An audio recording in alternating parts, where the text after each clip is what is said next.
kabulastugan.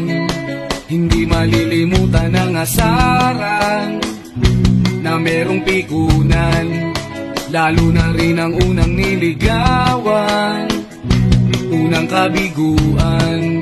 At dyan nasiseryoso ang usapan, ang pagdadamayan ng tunay at tapat na kaibigan.